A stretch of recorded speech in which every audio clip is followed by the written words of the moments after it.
Upon first examination, wokeism and Trumpism seem like very different ideologies. After all, they do disagree on a fair few policies, and they, of course, hate each other.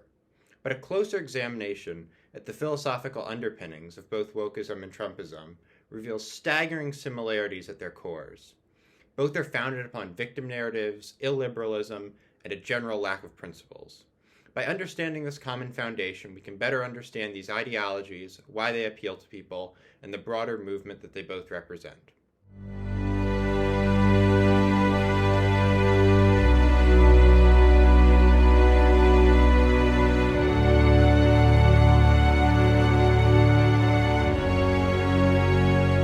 My purpose in this video is not to assess whether wokeism or Trumpism are or are not correct or moral, though understanding their philosophical underpinnings would certainly help in that enterprise.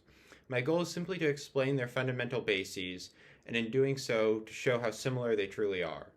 I'll examine each of the three similarities I mentioned in turn, starting with victim narratives. It's no secret that the woke left is based upon victim narratives.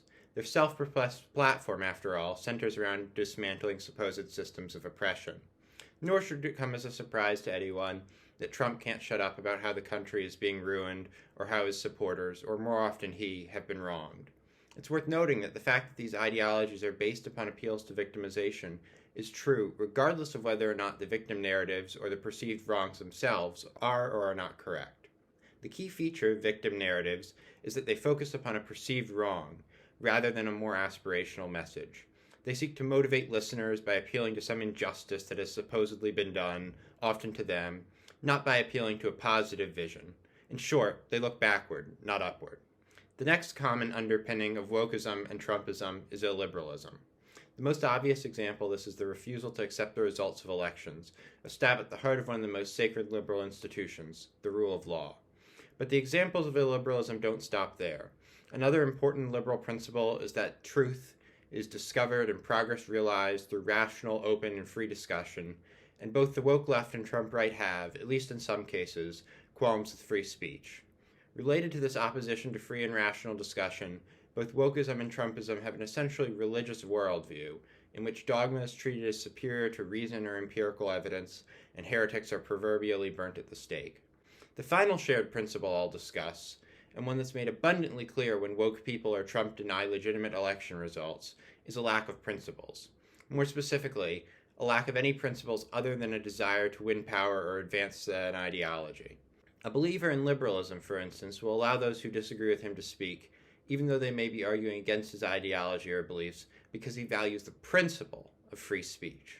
One of the surest signs of an ideology having principles is that it's willing to adhere to them, even in the face of sacrifice. Another prime example of the woke and Trumpian lack of principles is that both ideologies are isolationist, with an unwillingness to have America interfere in the world.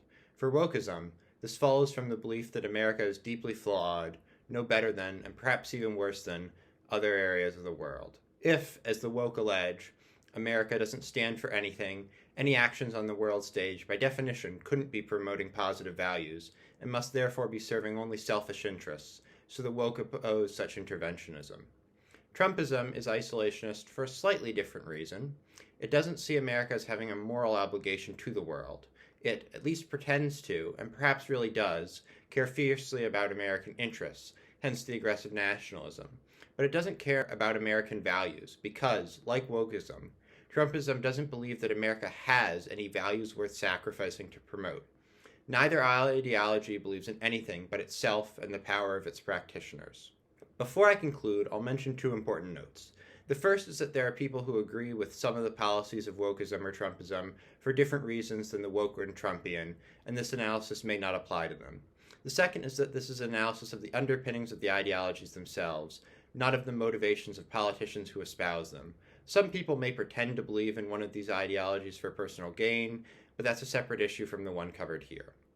I've isolated what I think are the three common underpinnings of these two ideologies, but there are many other commonalities that I haven't discussed here. If you have thoughts on the issue, or if you disagree with my analysis, I encourage you to leave a comment below. And with that, I'll leave it to the listener to contemplate the single trend that has led to both wokeism and Trumpism, and to consider the implications of their similarity.